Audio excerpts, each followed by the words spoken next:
Welcome everyone. It always gets me just hearing those stories. Definitely a lot of emotions there.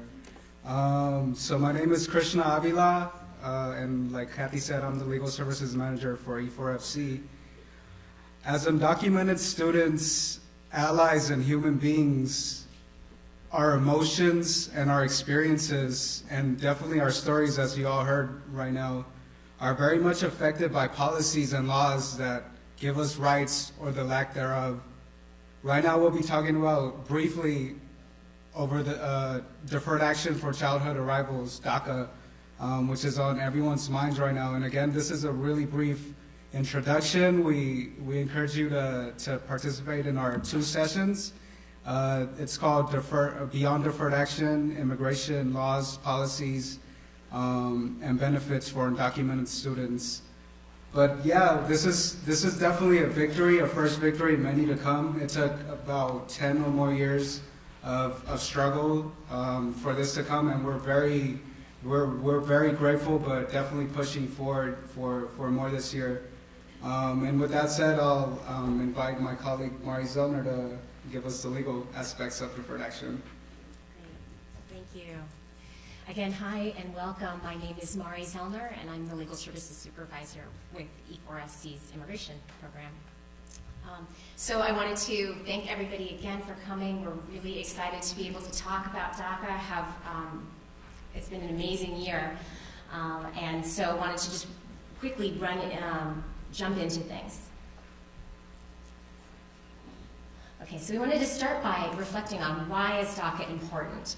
And so as many of you know, there is a guaranteed right for everyone who is in the United States, regardless of immigration status, to attend K through 12 education.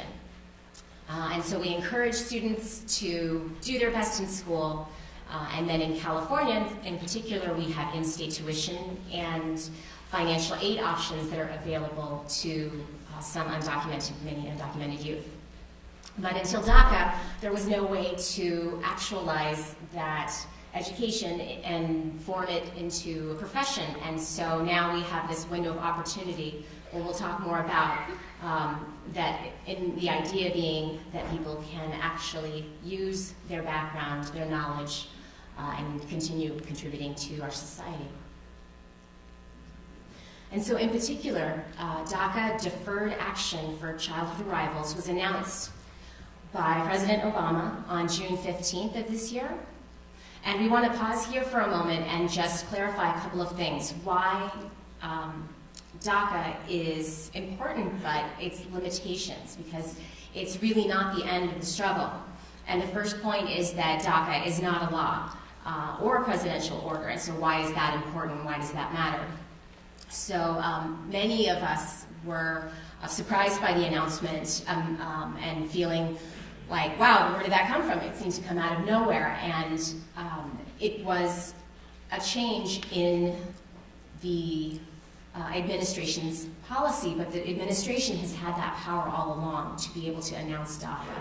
It simply made that announcement on that day. And so just as quickly as the announcement was made to have DACA, have that program, it could be taken away at any time. And so that's one key point that we want to have everybody understand. How does DACA help? So principally, DACA is an important thing because when somebody is not in deportation proceedings, having DACA will allow them to avoid being put into deportation. And so that's sort of the first thing to reflect on. If somebody is currently in deportation and is awarded DACA, then they're able to have their removal postponed or canceled, depending on their circumstances. And in certain cases, people who have prior removal orders are able to also benefit from DACA. It doesn't mean that that deportation case has necessarily gone away, and DACA isn't always going to work out necessarily for everybody. We're still learning a lot about it, but those are some key ways in which DACA may be able to help. DACA is temporary, and so right now the program requirements or allows for a 2-year work authorization for people who are qualified for it. And that work authorization is really the key to a number of other benefits that are associated with DACA. The card that comes in the mail functions as a federal ID. And so for many people, it'll be the first United States issued ID that they'll be able to have. It's the key to getting a Social Security number.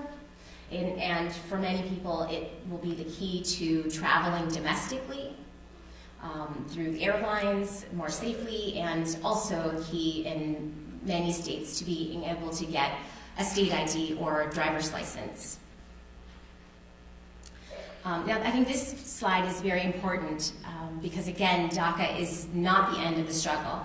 And we want to talk about what DACA is not. Because Dreamers, as you all know, have been fighting for more than a decade for the DREAM Act.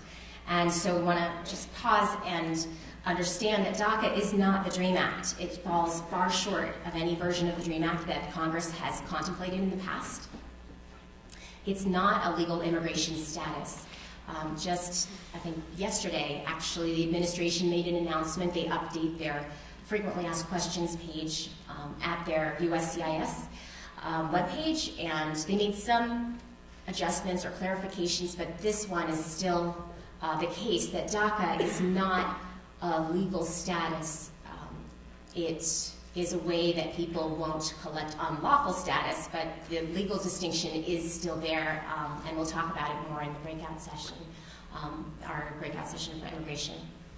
DACA is also not a green card. It's not a pathway to citizenship, amnesty, or legalization. So all of those terms that some people may have been familiar with in the 80s, this falls far short of any of those things. A couple more points on DACA eligibility, and then I'm going to turn it over to Krsna. And so these are also all available on the uscis.gov webpage. So in order to have qualified for DACA, someone needs to have come to the United States before the age of 16. So all of these qualifications are requirements. That individual needs to have resided in the United States since June 15th of 2007, be under the age of 31 as of the date the program was announced, last June 15th, and have been without status on that particular day. So if somebody had, for example, temporary protected status or some other form of status on that day, even if they've lost it since then, they won't qualify for DACA. And also, even if they qualify for all of the other bullet points. So someone who is requesting DACA either needs to currently be in school or have returned to school recently, have graduated or obtained a certificate of completion, or gotten a GED or its legal equivalency. So any of those things would be okay, or to have been honorably discharged, so be a US veteran. Additionally, those qualifying for DACA need to not have been convicted of a felony, significant misdemeanor, or 3 or more misdemeanors. So they definitely do background check. And then even apart from those things that might be considered convictions, anybody who has in their records something that would suggest to the government that they may be a threat to national security, and that would include, for example, gang activity, that those could disqualify somebody and actually have risks associated with them. So again, if you want to learn more about eligibility, we invite you to come to the immigration presentation. And with that, I'm going to turn it over to Krsna. So now we're going to go over just an overview of what the population looks like that would benefit. So it is estimated that nationwide about 1.76 million undocumented youth and young adults would qualify. And here in just here in California, you can see we have the majority of the population, 460,000 people who would whose lives would definitely change with this program. Just a further breakdown. So one other requirement is that to affirmatively apply for deferred action, you have to be 15 years old unless you're in deportation removal proceedings. So you can see here that 72% of the 1.76 million are currently eligible. So that means they're age 15 or more And as you can see in the other percentages, those are individuals who would qualify in the future, so the younger crowd who would eventually be eligible for deferred action. So what does the process look like? Yeah, we put a lot of animations in this presentation to make it more fun, but just a quick look at the process. So again, to apply, you actually have to meet those eligibility criteria, and in order to do that, you have to present documents, right? You have to prove that you meet each of those bullet points that Mari talked about. So the first step is really to gather all your evidence and make sure that you meet each of those requirements. The next one is to complete the USCIS forms. There's 3 of them. It's I-821D, that's the Deferred Action for Childhood Arrivals form. And then the I-765, which is for the employment card, and the I-765W. So those 3 forms, once you have those 3 forms and all of your evidence, you put those together and you mail it in with a total of $465. So, and you send that to USCIS. So USCIS is the department that's handling all of these requests. Once that happens, the individual receives what's called a biometrics appointment. So that's an appointment for the individual to get their fingerprints and just to make sure that they don't have any criminal background and that they qualify for that specific criteria. And then USCIS has made it easy, so you can check online, you can check your status, see if it's still pending or if it's been approved. So these are some of the red flags. So I think with the whole process, we really try to encourage everyone to talk to an attorney. I think in the beginning, people, especially us dreamers and allies, we thought that the process was going to be easy, and we quickly learned that it's definitely complicated, and you really need the help of a legal service provider. So with these specific red flags, we definitely do not encourage individuals who fall under these categories to go ahead and apply without talking first to an attorney. So the first one is any possible criminal history or contact with law enforcement. So there's some instances, that they're not convicted for a crime, but just the mere fact that they were involved in that situation could disqualify them. The next one, like Mari said, is gang involvement. So even if you've never been convicted or you've never been charged with any gang activity, you definitely want to check that you're not on some sort of list. So definitely talk to an attorney there. And then also anyone who has previously traveled abroad and have either left the country or came back, any of those individuals as well. Those who have been in contact with immigration officials, definitely. So there's some cases, when a person is trying to enter the country, they're in contact with ICE or Border Patrol. We definitely encourage them to talk to an attorney. And then lastly, anyone who has used false documents or has used a false identity.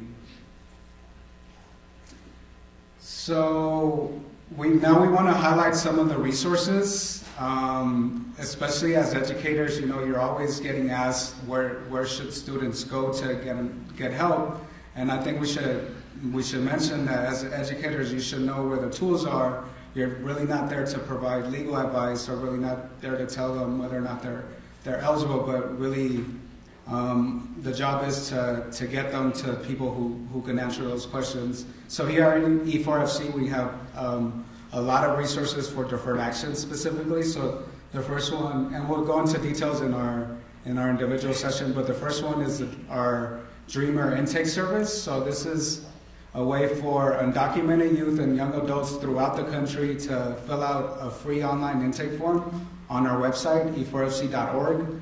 And on our end, we work with Mari to really analyze each person's intake and make sure that they have the right information. So I think one thing we learned with deferred action is that a lot of people are just screening for deferred action, where in fact, deferred action is just a grain of salt compared to all the other immigration remedies that are out there. There's tons. So through our Dreamer Intake Service, we make sure that they have a sense of all of their possibilities, not just deferred action, so they can fill out a form for free, and then on our end, we spit out information and remedies that they might be eligible for and ways to seek further legal help.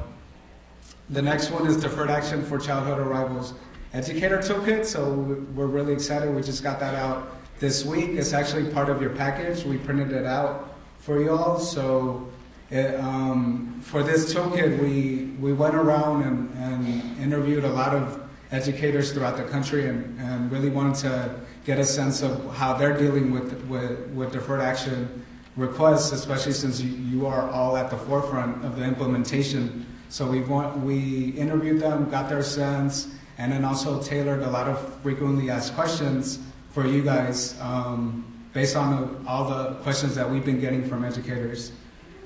Next is the step-by-step guide for dreamers applying for DACA. So in 18 steps, we go through the whole process, from where to get the forms, to tips on how to file the forms, to ways to pay for it. So the $465, we know that's a barrier for a lot of students. So we also have different resources that are available for them to make sure that they have enough funds for that.